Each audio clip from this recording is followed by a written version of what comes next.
हाँ मैया आप समझ गए, भगवान का नाम लिखी हुआ पर है जिसके उसी की मुक्ति है। इस प्रकार से भगवान ने दिव्य शांति योग का उपदेश दिया।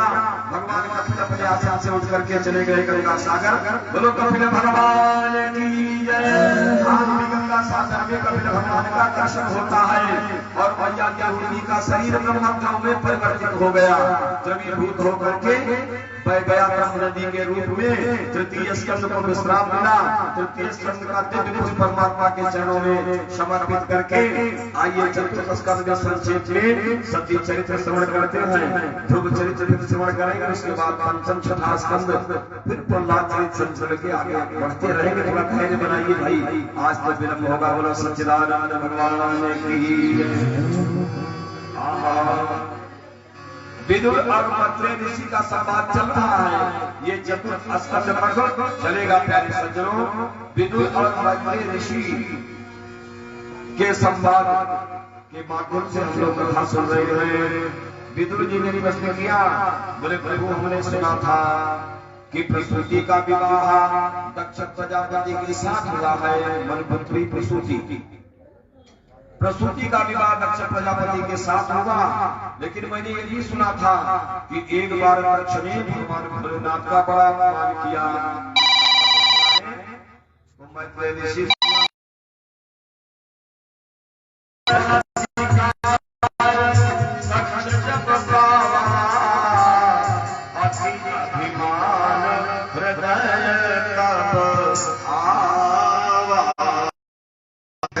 आ गई।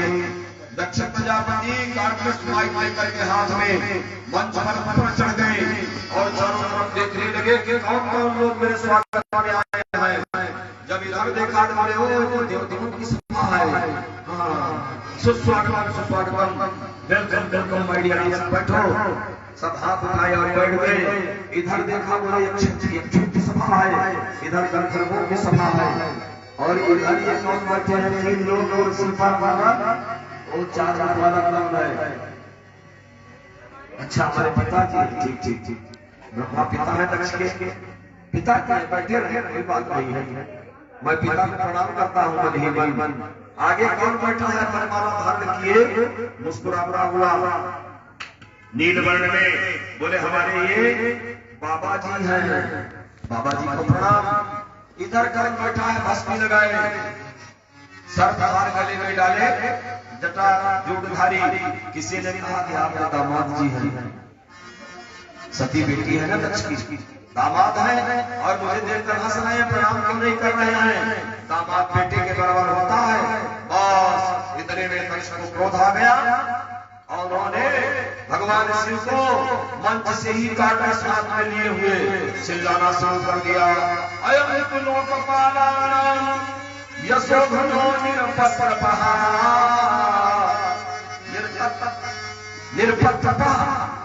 निर्पत्र माने निर्लज्ज। ये बड़ा निर्लज्ज है, इसने तो मेरी कीर्ति गौरी को कलंकित कर दिया। मुझे प्रणाम नहीं कर रहा है, हंस रहा है। मैं साफ देता हूं कि आज के बाद से इस शंकर का भाग, इसका हिस्सा यज्ञ में न दिया जाए, यज्ञ से बहिष्कृत किया जाए। बोलो शंकर भगवान की जय। जब दक्ष ने साफ दे दिया कि नंदीश्वर को क्रोध आया, भगवान शिव के वाहन नंदी भी खड़े हो गए, हम तमा उठे क्रोध में। बोले मैं भी साफ देता हूं दक्ष कि तेरा ये सर जो बक कर रहा है कट जाएगा, करेगा सर लग जाएगा।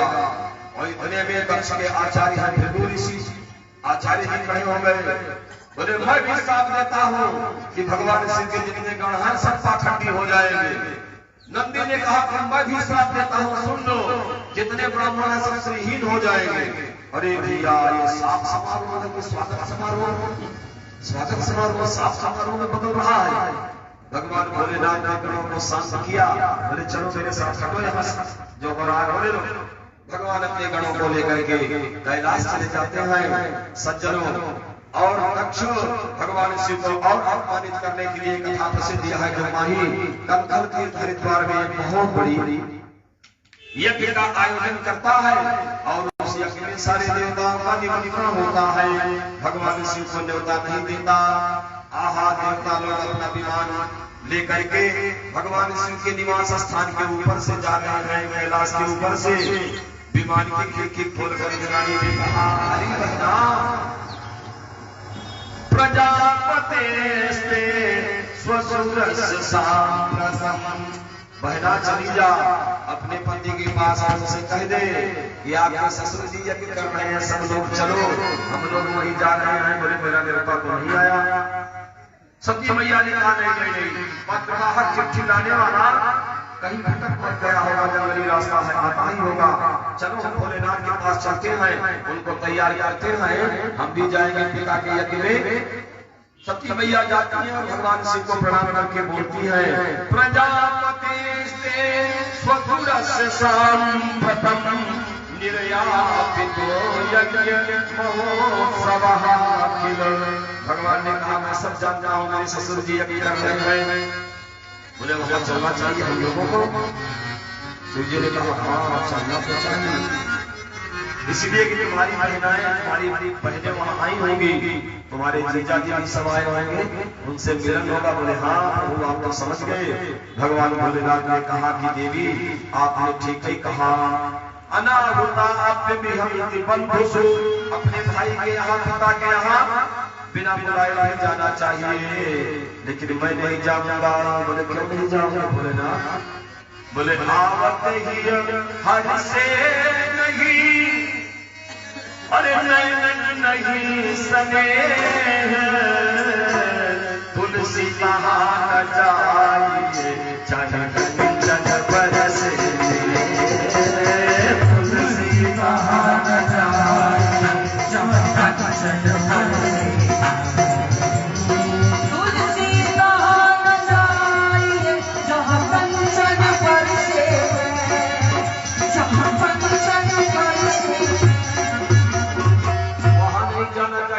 जहाँ हमारा सम्मान ना हो। आज भोलेनाथ 1 साल के बाद अपने अपमान की बात बताते हैं, लेकिन सती मैया ने कहा मैं जाऊंगी। भोलेनाथ समझ गए, अपने घरों को भेज दिया। सती माता पहुंच जाती है कल कीर्त में जहाँ यज्ञ हो रहा है, सीधा यज्ञशाला में जाती है कि शादी मोड़ में जहाँ शिव की बेदी बनाई जाती है। भगवान शिव का स्थान नहीं था। सती मैया ने पूछा मेरे पति का स्थान। बोले बेटी मैंने मुझे बुलाया नहीं, क्यों आया यहाँ?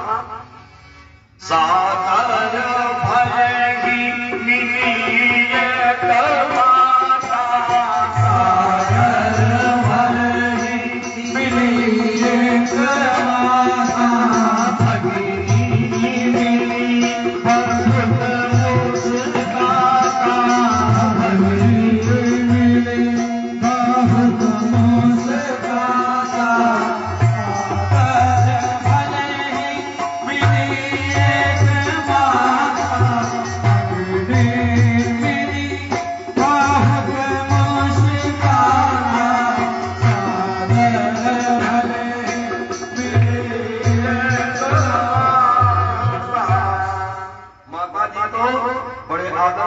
सती भवानी को और पहले जो थी मुस्कुराती हुई आई, ये दीदी जीजा ने कहा जागरण के लिए नहीं गया है, जीजा नहीं आए क्या? और सती की बात चल रही है क्रोध में, मेरा अपमान हो रहा है। बोले पिताजी आपके द्वारा प्रदत्त इस शरीर को यदि लेकर जाऊं भगवान भोलेनाथ के पास, तो भोलेनाथ कहेंगे आओ दाक्षायणी, दक्षस्य पुत्री दाक्षायणी आओ, क्या बोलते आओगे? इसलिए इस शरीर को लेकर के मैं अपने पति के पास अब वापस नहीं जाऊंगी, पति का मेरे अपमान हो रहा है। सती मैया ने क्या किया? बोले चली गई उसी स्थान पर ईशान्य कोण पर बैठ गई यज्ञशाला के अंदर और ध्यान धारणा योग समाधि का आसन लिया, योगाग्नि को प्रकट किया। अरे असकही योग दागिने तनु जारा, भयो सकल मतहारा, योग दागिने तनु जारा, भयो सकल मतहारा, आनंद कही योग दागिने तनु जारा, आनंद कही योग दागिने तनु जारा, भयो सकल मतहारा, भयो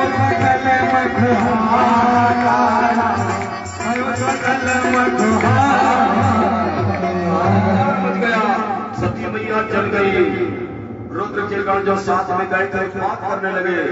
भृगु ऋषि जो यज्ञ के आचार्य है उनको पकड़ना चाहा, लेकिन भृगु ऋषि ने लक्षण मंत्रों का प्रयोग किया। रुद्र के गण आपसे निवेदन है चैनल को सब्सक्राइब करें, वीडियो को अधिक से अधिक शेयर करें।